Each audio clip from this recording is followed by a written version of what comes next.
Hey, everybody. Thank you so much for tuning in today to my podcast. This is why I'm not invited. It's your one and only favorite chaos demon, Nova Nebula. Today is Monday, March 23rd, and I'm pretty sure that I know what you're thinking.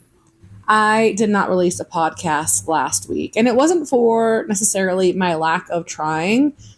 There is a lot that has been going on, and unfortunately, not all of it is good news. With that being said, I think I needed a moment to kind of compose my thoughts because this episode is nothing like any other episode that I've done before. This episode is going to talk about a major loss to our local kink scene in LA. Unfortunately, a woman named Symphonette has passed away. And it's a really big blow to the Los Angeles kink community because Symphonette played a really big role in it and was a major part of it. She essentially was the founder for the Spiral Syndicate. She was also the founder and creator of the Los Angeles Erotic Hypnosis group and the kink group therein. And unfortunately, she passed away. So, lots of sad news. It's a big hit to the community. There's not necessarily an erotic hypnosis group that's active, and Symphonette was a really big role in creating that space for people that enjoyed hypnosis, specifically erotic hypnosis. For those of you who did not have the pleasure of meeting Symphonette, a little bit about her. She's been in the scene for 20 years, give or take. And realistically, she's done a lot of really good things for the community, erotic hypnosis being one of them. But she was a really big component and leader in the LGBTQ community and did a lot of various things for them fundraising, counseling, again, creating safe places. I did mention earlier she was actually the creator of the Spiral Syndicate. A little bit about the Spiral Syndicate. Essentially, it was a queer collective that had a whole bunch of different artists from the different parts of the LGBTQ community. They made videos, they did other creative endeavors. They created something called Queer Love, Straight Lust, and Trans Beauty. So basically, it was just like accumulation of different artists, different creators that expressed their own personal journeys in different things, dollification, bondage. Again, it's a whole thing, and I don't think I would be able to categorize it or simplify it by my description in any way, but it was something that was very important, I think, to the community as well as something very beautiful. And now there's definitely a gap. And I honestly don't know or think that anyone will be able or interested in pursuing that. So, again, it's very tragic. It's very sad. With that being said, Symphonette was an absolute pleasure to be around. I definitely want to say that I was lucky to meet her and spend the time with her that I did. I wish I could have met her sooner because definitely a breath of fresh air. She was very intelligent and kind and giving. She was also funny as shit. I feel like that's something everyone doesn't get to see, I suppose. I learned a lot from Symphonette and I learned more about dollification, more about erotic hypnosis. Yes, there's books out there and there's lots of different articles that are available to be read, but when you talk to somebody that has practiced a specific talent and skill for a very long time, you get a lot more information than what you're ever going to see in books or in articles. And that is very invaluable. So I'm very happy that in the couple of months, a few months that we knew each other and hung out with each other, that I was able to learn more and become more educated on those topics. Now, again, there's so much that can be said, but what really can we say about somebody in a little blurb? I definitely am not going to pretend that I knew her longer than I knew her or that we were, best friends, core depth. We were literally in the beginning of our friendship. And It was great. She's funny again. I love that. Very, very smart. I learned words that I can't even remember. I remember after speaking to her, she would say, "Hey, have you heard about this particular topic?" And I would be absolutely unknowledgeable. So I actually did some research in particular topics that she was very familiar in, so that way I could carry a conversation. We did hang out a few weekends. We went to a few play parties together. I think it's funny. I remember I went to a specific party in an LA scene and we walked in together because we carpooled. Definitely down to carpool. As many of you know, I live far. And driving out to West Hollywood, driving out to LA, it's a whole mission, okay?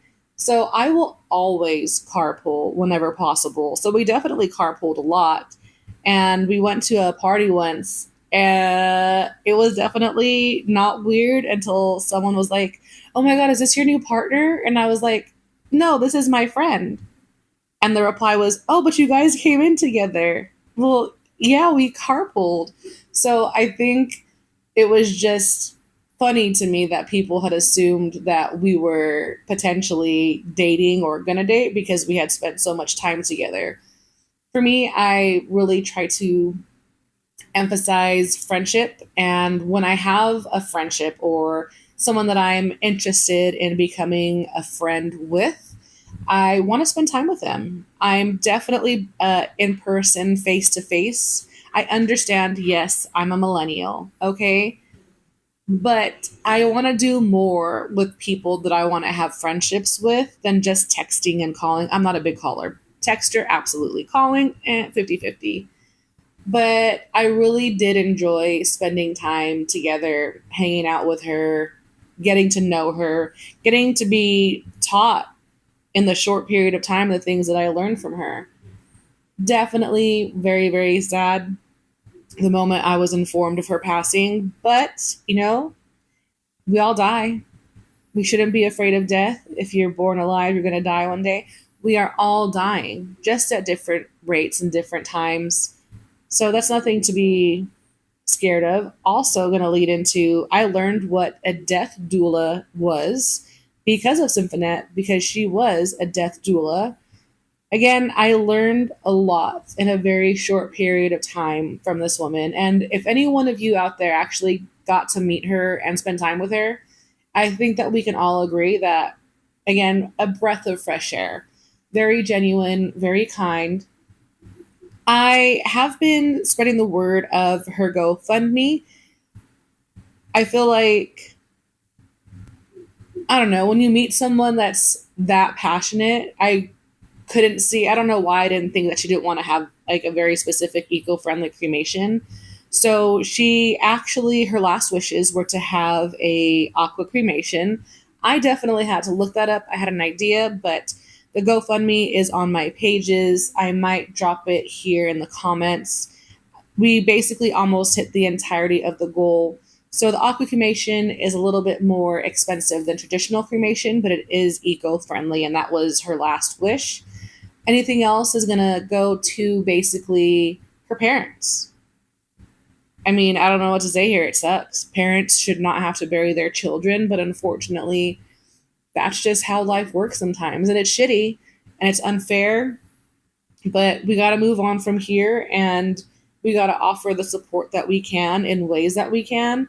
If you can offer some donations, that's absolutely fantastic. Thank you so much.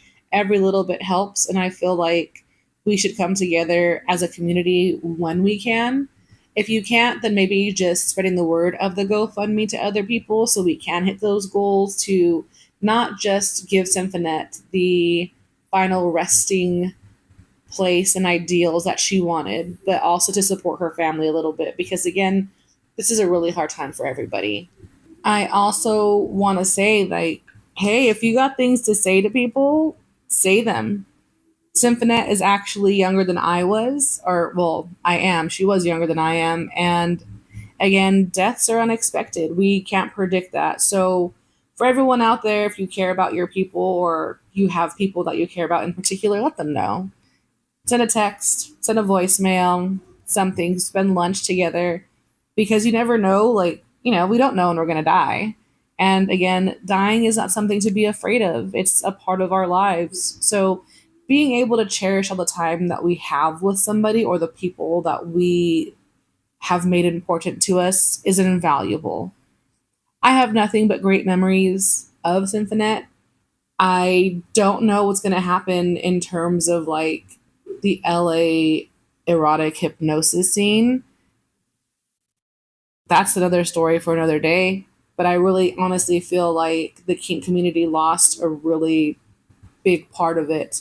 A very niche, specific, whatever you want to call it. We lost a really important person today. And again, if you haven't met her and you didn't know her, I promise you that, again, absolutely stellar in person, even online, and even her presence was super great, very funny. We laughed until like we went out for ramen, we would go out to dinner, we'd have like meals and stuff and go to play parties together. And again, just a joy, a pure joy to be around, very funny. And I'm very heartbroken for those of her who were very close to her because, again, it was so sudden. But let's just do our best to move forward from here and do what we can for the GoFundMe. If you want to know about the memorial, please let me know. I'll see if I can release some of the information. I'm not sure what her family wants to do, but definitely kind of keep an eye out for things. And I guess as soon as I know if it's okay, I will post very limited information to those who knew her or wanted to come and say goodbye. Well, I really don't know what else to say after this because this is a pretty heavy podcast. I didn't expect to be here. I didn't expect for this to happen. I do want to just say again, I am sorry for not posting and making a podcast last week, but I was just going through a lot, and this, like, again, I'm still figuring out how to process this, but I mean, forward's the only way that we got to go now. So thank you again for tuning in this week. Even though it's not a traditional episode, I just want to say that again, uh, I hope that Symphonette gets to the place where she wants to be. I am sorry that we lost a light in our community. It happens, but coming together is definitely one of the ways that we can honor her memory. If you never got into hypnosis and you were curious, definitely take a gander. I learned a lot and I think it's great. I'm going to keep on my journey, of course. And now, honestly, the whole concept of like the death doula is very intriguing to me, and I'm going to explore that aspect as well. But take care, drink water. Thank you again for joining me for this podcast, or I guess this update of This Is Why I'm Not Invited. Make sure that you tell the people who are important to you that they're important, and make sure that you don't leave anything left unsaid. And I'll see you next week.